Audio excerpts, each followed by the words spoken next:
Surgery कराने के लिए। ये पहली बार हमारे साथ ये लास्ट फ्राइडे सर्विस में आई। उस सर्विस में परमेश्वर ने आपके द्वारा एक वचन रिलीज किया कि कोई है जिसके कंधे झुके हुए हैं, टेढ़े हैं, उसके कंधे सीधे हो रहे हैं। इसकी मम्मी ने भाग के इसको चेक किया। इनकी अगर पहले की फोटो दिखाएंगे तो इनके जो दोनों कंधे हैं वो ऐसे झुके हुए थे एंड इनके कंधे एकदम नॉर्मल लेवल पे आ गए हैं अब। ये एक्सरे इस बेटी का है। आप बताइए क्या क्या हुआ था उस दिन, बेटा आप बताओ। एक्चुअली मुझे 4th स्टैंडर्ड में डेंगू हुआ था, जिसकी वजह से मैं सेम पोजीशन में, बेंड पोजीशन में बैठती थी। आफ्टर दैट उसी पोजीशन में बैठने के बाद आफ्टर 6 और 7 मंथ्स जब पता चला कि मेरा स्पाइन काफ़ी ज़्यादा बेंड हो चुका है, अप्रॉक्स 69%। तो डॉक्टर्स की 11 टीम थी, बहुत सारे डॉक्टर्स को कंसल्ट करा, बट उन्होंने बोला कि 11 डॉक्टर्स की टीम जो थी उन्होंने यही बोला कि देर आर ओनली 1% चांस कि अगर सर्जरी करवाएंगे तो बच पाएंगे, वरना नहीं कुछ होगा। उसके बाद सबने मना करा, जिसने जहाँ बोला। मम्मा गई, उन्होंने बहुत कुछ देखा, तो उन्होंने बस यही बिलीव करा कि ठीक हो जाएंगे, जीसस हमें बिल्कुल ठीक करेंगे। And now I am completely healed. उस दिन क्या क्या वचन आया था उस दिन?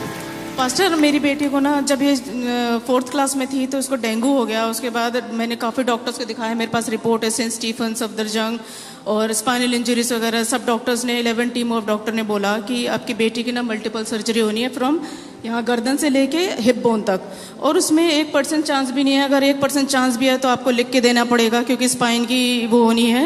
और इसको धीरे धीरे सारे ऑर्गन डैमेज होने लगे थे, जिसकी वजह से स्कूल में भी नहीं बैठ पा रही थी। फिर जनवरी में इसका बहुत बड़ा मेजर एक्सीडेंट हुआ। उसके बाद और भी ज़्यादा मतलब बेड रिडन हो गई, पढ़ाई छूट गई, सब कुछ हो गया। और जब ये 6 महीने की थी और 1 साल की थी, तब से इसको दौरे पड़ते थे। तो और जब मैं 8 मंथ प्रेग्नेंट थी तो मेरे हस्बैंड ने मुझे छोड़ दिया था, और तब से मैं सिंगल पेरेंट के तौर पे इसको वो कर रही थी। तो इसको फिट्स वगैरह आते थे, मतलब चाइल्डहुड जब से ये पैदा हुई है तब से ये बीमार रहते थे। तो आप उस दिन होल नाइट प्रेयर में आए थे? हाँ जी ब्रदर, मैं पिछले फ्राइडे को होल नाइट प्रेयर में आई थी, और आपने बोला मैं यहाँ देख पा रहा हूँ कि कोई एक ऐसा इंसान है जिसकी गर्दन, कंधे बिल्कुल ऊपर नीचे हैं। तो ये उसी टाइम पे ना 2 मिनट पहले बहुत थकी हुई थी, तो बोली मम्मा मैं पानी पी के आ रही हूँ। तो मैंने जैसे आपने वहाँ पे मतलब बोला, और मैं उसी वक्त पीछे भाग के गई। तो मैंने कहा काकू दिखा कंधे, और कंधे बिल्कुल इक्वल थे by the grace of God and Jesus. Thank you Jesus. और अब इसको मैं जब मतलब सारे होप्स खो दी मैंने, मतलब 9 साल मैंने डॉक्टर्स को दिखाया और सारा ये दिखाया, ये सारी रिपोर्ट्स यहाँ तक। और मैंने ये विश्वास किया, मौसी बोल रही थी 1 साल से कि आप एफएलजे चर्च जाओ। मैंने सब जगह गई, मैंने सारी उम्मीदें खो दी, सब मतलब मेरी चिड़चिड़ाहट होने लगी। मैं नहीं जाऊँगी एफएलजे चर्च, क्योंकि मैं जहाँ जा रही हूँ वहाँ रिस्पॉन्स मेरा नेगेटिव आ रहा है। मैंने सब गिव अप कर दिया। फिर मैं फर्स्ट टाइम यहाँ पे 5 जून को शायद आई थी। उसके बाद सेकंड टाइम मैं रात्रि जागरण में पिछले फ्राइडे को आई।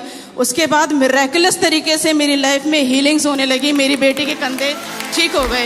एंड मैं एफएलजे चर्च को, पास्टर अंकित को और हर प्रेयर वॉरियर को दिल से थैंक यू बोलती हूँ, और आपकी फैमिलीज के सबके लिए ब्लेसिंग्स हैं ढेरों। Thank you. God bless you sister, God bless you.